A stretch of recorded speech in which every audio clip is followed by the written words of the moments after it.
You're listening to the Joyous Justice Podcast, a weekly show hosted by April Baskin with Tracy Guy Decker. In a complex world in which systemic oppression conditions us to deny others and our own humanity, let's dedicate ourselves to the pursuit and embodiment of wholeness, love, and thriving in the world and in our own lives. It's time to heal and flourish our way to a more joyously just future.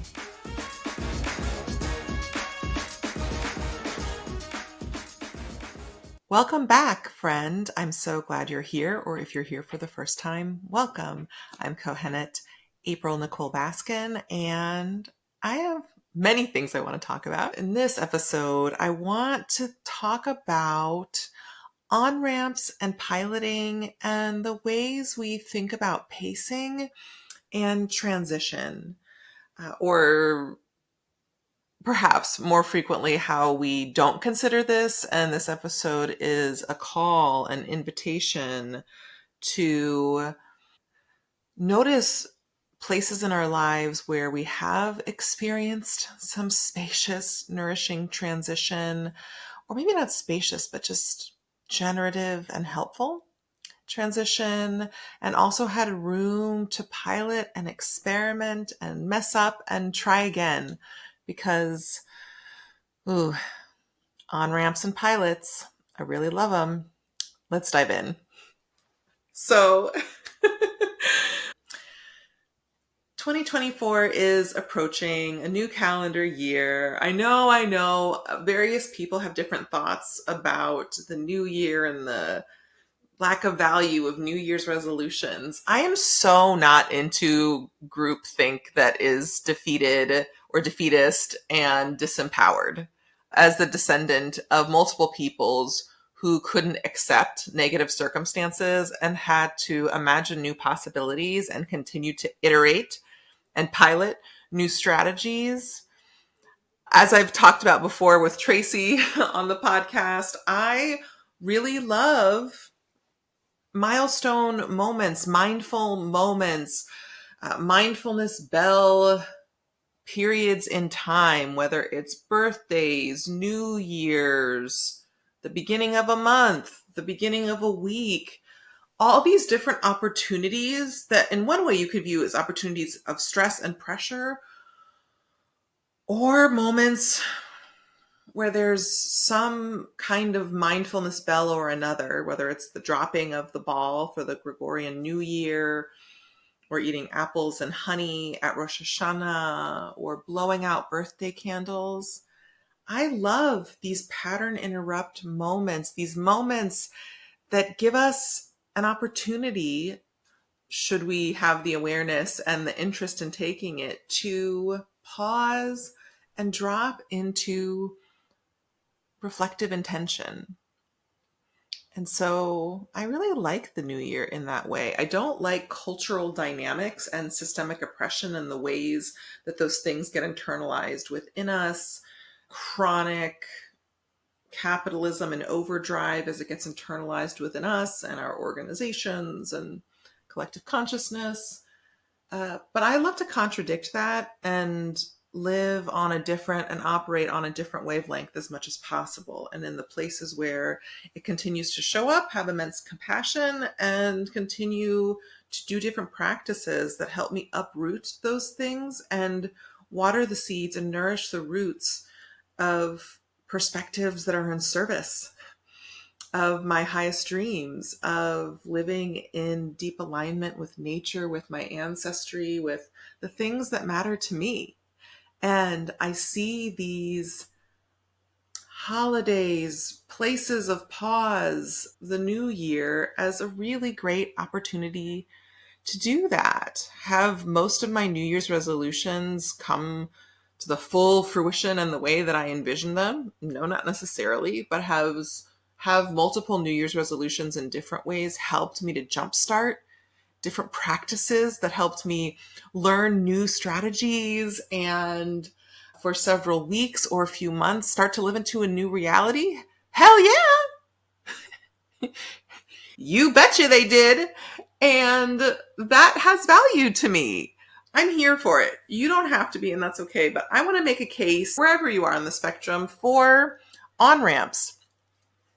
So I like spacious on-ramps. So I've been talking about this with the participants in my Grounded and Growing program for a couple weeks now at the beginning of December. And perhaps maybe next year I'll start it around November.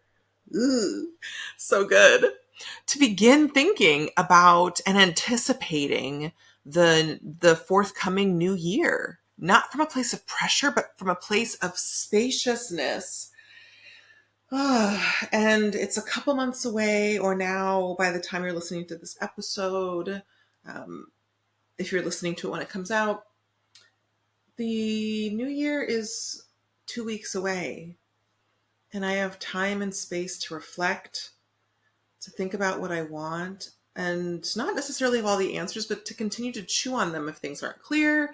And if I am clear about certain things I want, to start to pilot them and play some internal mental games with myself or with others. Let's pretend it's the new year and try on this sugar-free diet or this low-sugar diet, or, which I'll come back to in a moment. That's an anecdote that I wanted to share.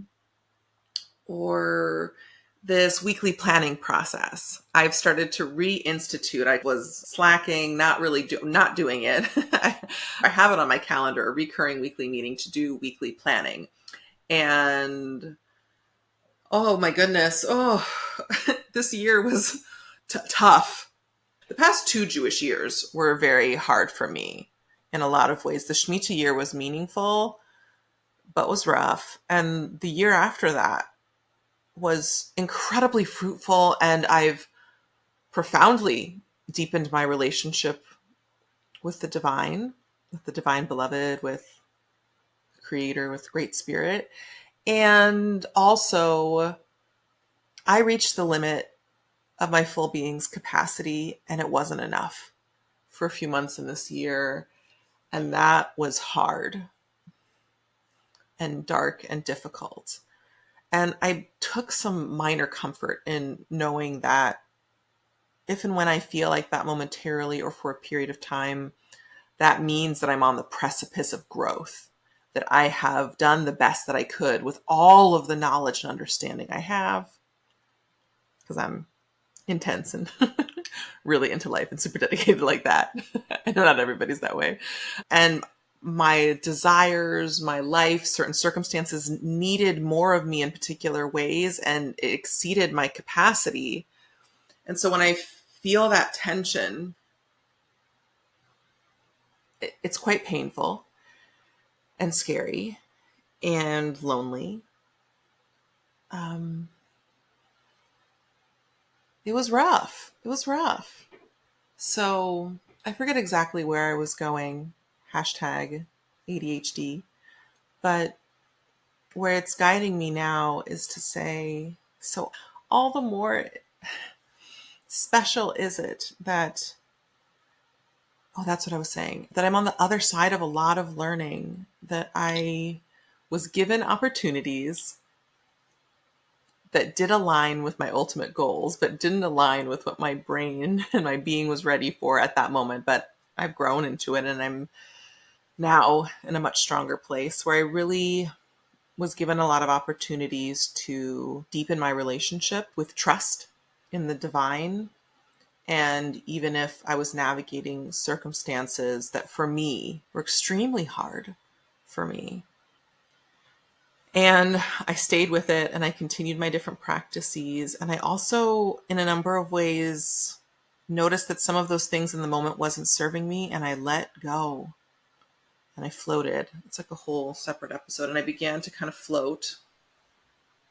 I didn't really feel like I was floating, or I guess I didn't feel like I was in a boat. I felt boatless, but I was on the surface of the proverbial ocean waters. Oh yeah, and I talked about this before. I already talked about this on an episode.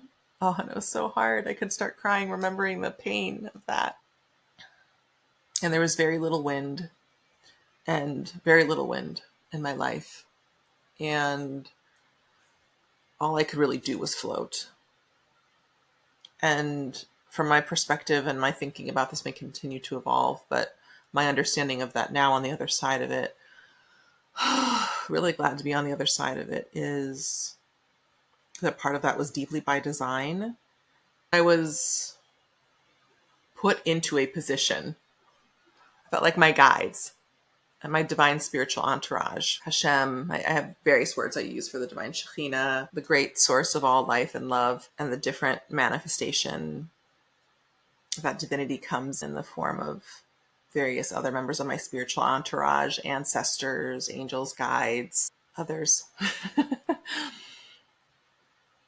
It seems to me like a specific journey was crafted for me because I would continue to iterate and work on things. And I was in a period where I just needed to float. So I guess that's another dimension of it that I'm being guided, and or my subconscious mind is guiding me to also mention. So on-ramps, pilots, and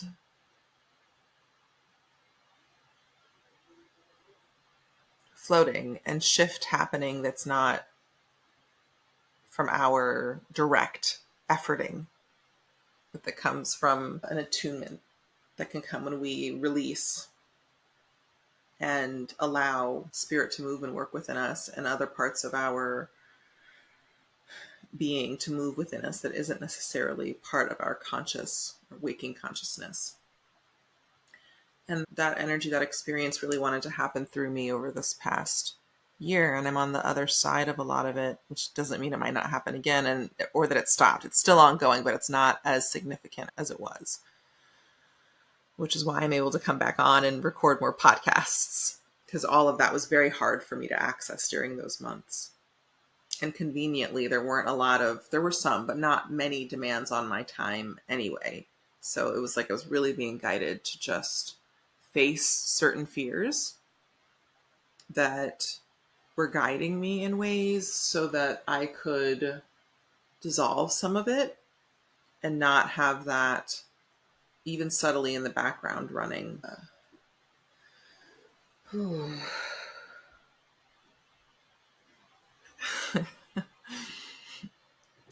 My stream of consciousness took me to a really intense place. Just going to take a few breaths. Maybe you can take them with me as I recenter.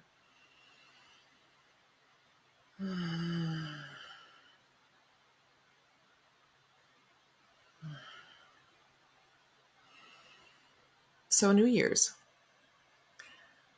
For me personally, I don't know about for you, I'm excited for a new year now. When years are great, I'm excited to continue to build and grow. And when years have been trying, I appreciate, even if it's just a construct, but an opportunity for a restart and or a recommitment to the things that matter to me. And I love having on-ramps to try out new things, to try different things on. I mentioned the low sugar-free program or diet. That is something that is a practice that has been hard for me to maintain in different ways because of the context in which I live. But what I learned from doing this class, that I'll talk about it in a moment, but when I do substantially reduce my sugar, life is better for me. I don't have brain fog. My blood sugar levels are even. My health overall is better. So a few years ago, saw an ad from an Aussie woman, a white Aussie Australian woman who was doing a program. She's since stopped doing it. I'm blanking on her name right now, but I'm saying that because maybe some of you did her program or are aware of it, or maybe at some point she'll hear this. Hi, thank you so much. You were so very helpful to me. And she ran a program. I can't even remember what it's called now. I don't know if it was like quit sugar for 60 days or something like that. And in her marketing materials for it, what she wrote really spoke to me. She talked about things like sugar at times can really control or demand people move in particular ways. And she likes being able to be in the driver's seat and decide when she does and doesn't want to eat sugar, and that it cleared up her brain fog. And and that she liked not constantly wondering when she would get her next hit of sugar.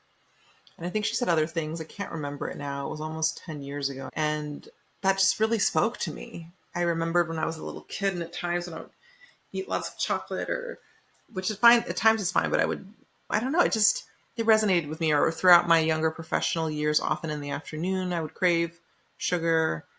And I think I did this program, I was doing this sugar-free for 60 days program after I'd already learned an insight about that, which was that when I increased my intake of raw and or just like my whole food diet, when I moved to a much more whole food diet, which I'd pretty much been raised on, but began juicing and eating lots of salads in the form of green soups and doing different things, that my cravings for sugar went away. And it was cool for me to notice from my own lived experience, like, oh, I think my sugar cravings are actually vitamin cravings that I'm misunderstanding because of corporate involvement in our food systems and their desire to make money at all costs. So adding lots of sugar to keep things addictive, keep people buying more and more. I signed up for this program and I was very excited about it. And I was a little disappointed when I signed up because the start time was like 3 or 4 weeks out from when I registered. Like, she did a good job of creating like a good amount of urgency. So I signed up, and then I saw that it wasn't starting for 4 weeks. And I was initially a little crestfallen, but then I thought, I'm inspired by what she's saying, and this is going to be a huge transition for me. So I'm just going to start doing it. And I did it for a few days, and then on the weekend, I was really craving French toast. I was living in Cambridge, Massachusetts at the time. So I went to one of my favorite jaunts and had some delicious French toast, and was bummed that I didn't honor my new agreement with myself. But it was during the on-ramp, so it was okay. So I got to do a reset and try again, and then try again. And I had a few different slip-ups. But by the time I got to the start of the class, I felt more ready. I'd been paying more attention, and I hadn't like particularly overly fixated on all the specifics. I was just generally trying to do as best I could and do different things, such that when I actually did start, in this case, her course, and she had different recommendations, and she said for the first week, I think it was, that we would reduce all artificial sugar, but you could still eat fruit. And then after that week, she also wanted us for 6 weeks of the program to also not eat sweet fruits. Right? Ugh. And I was ready for it because I'd had this on-ramp, the space beforehand where I had space to mess up, and I wasn't out of the loop because it was just extra space and free time anyway. So I really like these on-ramp periods of being able to try on something and not make it too hard, but set a goal and really like a covenant intention, and really try to be in alignment with that thing. And also just notice and pay attention, almost as though you were like time tracking or food tracking, or just kind of keep track. Do a pilot, an observational pilot, where you have this on-ramp and you start piloting things and notice, okay, when did you fall off and what was happening during that time? And because it's not as focused on a specific, like you have to do these things, it's more about, well, I actually don't have to do this. I could not do any of this and I could just wait till the start time, but I'm choosing to. So it just, to me, when I do that,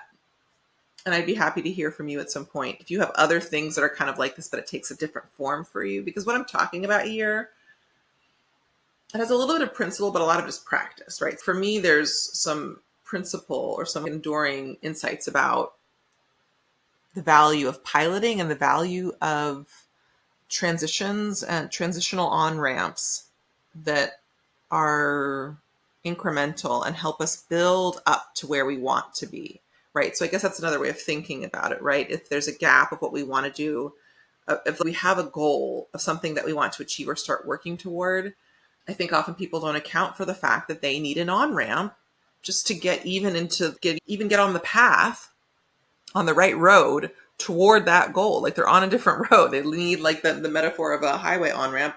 They need an on-ramp to get on to the highway that they want. They can't, it's hard to just go through the brush, go off road all of a sudden. So don't go off road and instead experiment, either find an on ramp or create an on ramp.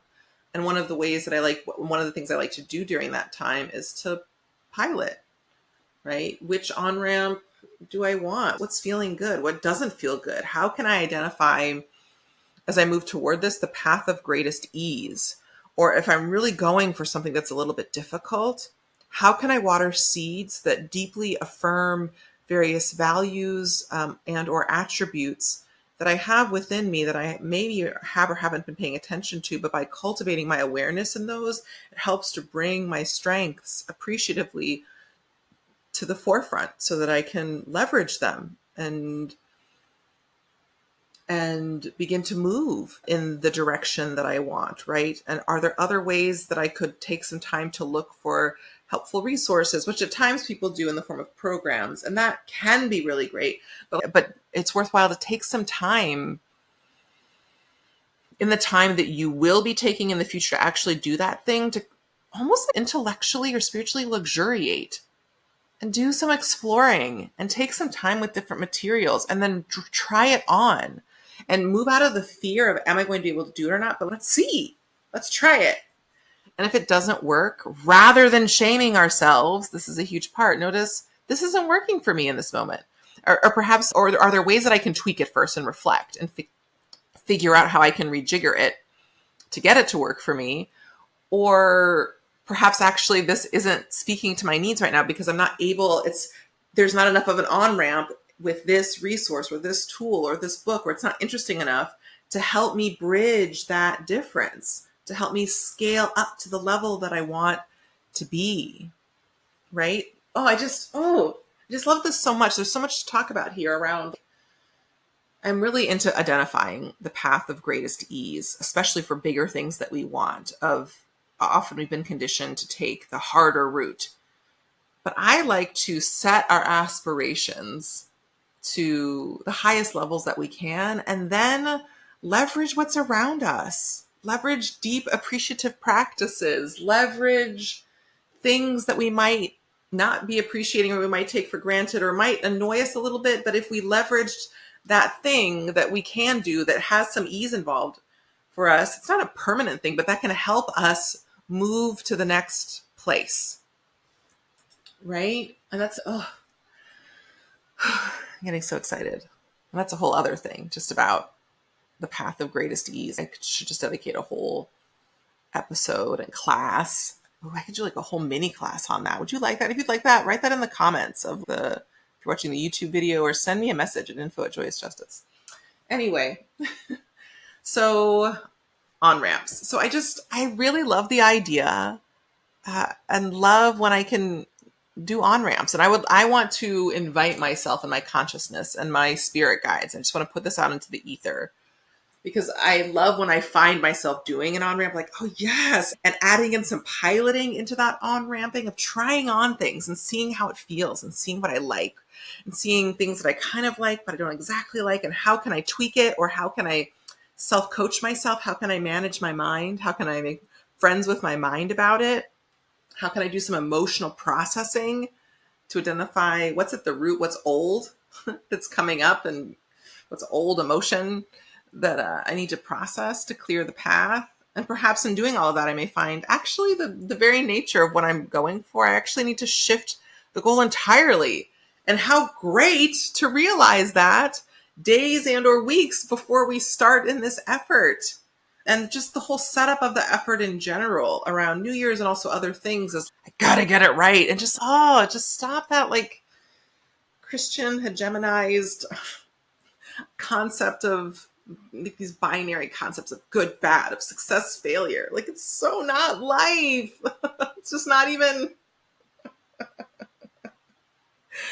just see like mud or flowers that are messy and crooked at times, and other times beautiful, and it's all a process. Just that holistic nature.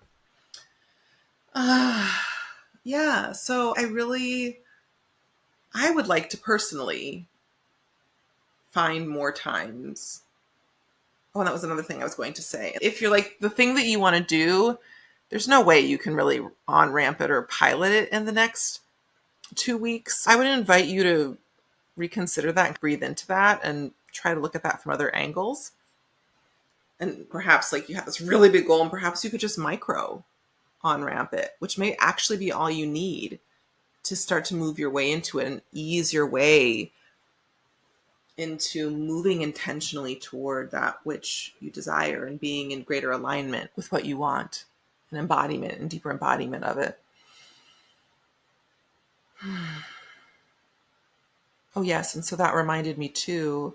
So if January seems too close, like it's just 2 weeks away, then I invite you to pick a different target and have an on ramp for an on ramp and decide that your day is actually going to be February 1st. That January has so many different things and people are hustling and moving around and there's so much stuff and you want to be able to navigate that and get certain things taken care of with taxes if you have W-2s or whichever of those ones are called that you need to issue like I do as a business owner, to different consultants, that like you have that space and that it's going to be and also you don't like, which I would agree with, a lot of the messaging around this is so tied to capitalism and puritanical values and good bad binaries and all of this stuff and all this pressure, right? So you might just be like, I want that to clear. I want that noise to clear.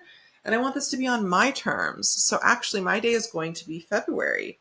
Or if you want to move into something bigger and you have a body of work that you need to do, and if you're looking for support around that body of work, Grounded and Growing is a great place for that. My program, Grounded and Growing. You could choose for those who are Jewish or those who are Christian or those who are Muslim, you could pick like Passover, Easter, or Ramadan and decide that you're going to do several months and taking on various pieces or even just one thing where you're really going to explore and go in deep around that piece and engage in spiritual exploration, nourishment, purification, whatever that ification verbation you are seeking is, or it might be like sinking into being present with nothingness and silence. There's so many different things. Then you can use this period for nothing and or just to start to think about what are some of the contours that you want for your on-ramp? What are ways that you want to water the seeds, to set yourself up for success, to create an ecosystem for success to help support you and position you well? Oh, how radical is this? What if you were like, really, I want to launch whatever, just personally or within your org or something like that in 2025. And 2024 is going to be all about positioning myself, creating an ecosystem of success, which is something I learned from a coach whose material I used to follow years ago when I was in college, Phil Humbert. I hope I'm pronouncing his last name correctly. And nourishing myself and creating playlists and engaging in different practices that help me embody and start to live into and create this reality or this experience that I want to actually actualize or step into in 2025, in 2024. Ooh, I like thinking about this for me. That's exciting. Ooh, for my business and my life and my family and my fitness. What do I want to be doing in 2025 that's going to be like so fun and exciting and stretch zone? And what can I be doing over the coming year? What are different practices that I can deepen, that I can identify to start to weave into my life so that the ground is laid for inevitable or highly likely, high predictability of 2025 being an absolutely outstanding year, right? Ooh, like what if I dedicated my whole year in different ways, some of the core things that matter to me around energetic and mental agility and being in a very joyful place as often as I can be, and also continuing to maintain my various trauma healing practices and various pivoting and resiliency practices that hold me when I'm navigating various circumstances and temporarily lose touch with that agility, but really work on cultivating that in a deep and profound way and thinking about that rather than, am I achieving it now? Am I not? Of perhaps finding some way of measuring it and tracking and testing different things and seeing what really helps me build the shocks of my emotional and energetic car. It really builds them up so I can hit almost any road bump. And I'm absorbing it, but it's not hitting my car. There's space. There's some space and absorbency. How am I keeping that energetic cup empty? Yeah, I'm excited to think about that. So I'm here for on-ramps and then piloting different things and not needing it to be perfect, but actually just doing it purely for the purpose of, well, wouldn't this be fun if this is successful? And also, it may or may not be, but what can I learn from this? I'm excited about it. So cheers to this 2-week on-ramp into 2024. May yours be sweet, whether you're doing specific activities or just taking time to journal occasionally or reflect as you're going on walks. This can look like a lot of different things. And then if it's not going well, also think, okay, how about I move it to, especially since we're in the dead of winter, to set a new goal of springtime, because that also is one of the Jewish New Year's. Passover is one of the Jewish New Year's. And also for other traditions, find something around like a few months out. I'm excited about this. Are you excited about this? Feel free to let me know. So I think that's it for today. What else did I want to say here? Oh, I wanted to let you know that I set a personal goal for myself a couple of weeks ago to come up with some additional podcast ideas. And I basically came up with a year's worth of content over the course of the week. Like all these ideas kept flooding through, which again, that's a sign to me that floating period has ended. And I'm now in a place where I'm back in the ship and starting to direct it. And the sail is starting to pick up some winds, and I'm able to chart out a detailed plan and also adjust as the plan changes constantly. But things are moving and shaking, and I'm ready to talk about a number of things that I've wanted to talk about for years. And in some ways that I danced around. Like I was listening to one of those Hanukkah episodes, the one that Trua shared so thoughtfully. And I noticed at one point that I talked about a concept, but I didn't fully name it because I was afraid to name it. The concept being that I don't believe that there is inherently a source of evil in our universe. And so I basically spoke around that, but I didn't directly name it. And whether it's that or topics relating to Israel-Palestine, there are a number of issues that I spent 4 years doing a lot of identity reclamation work and also processing of deeply internalized terror, that I now feel ready to talk about these different things in the ways and on the terms that I want to talk about them. All of that to say, please keep tuning in. Please share these episodes as they resonate with friends and colleagues and family. And let's continue to be in community together, because we have lots of interesting conversations to be had. And I'm excited to be in those discussions and in this ongoing work of collective liberation with you. Collective liberation, healing, and love with you, from in terms of the macro level all the way down to sacred, precious you, who is both a singular being and very much a part of all that is, and divine oneness and interconnected with communities. And yeah, I'm just excited to play in that multiplicity and identify various insights and lessons and challenge ourselves and dream big, beautiful, unapologetic, visionary dreams of what we would love to see. Much love. Until next time. Thanks for tuning in.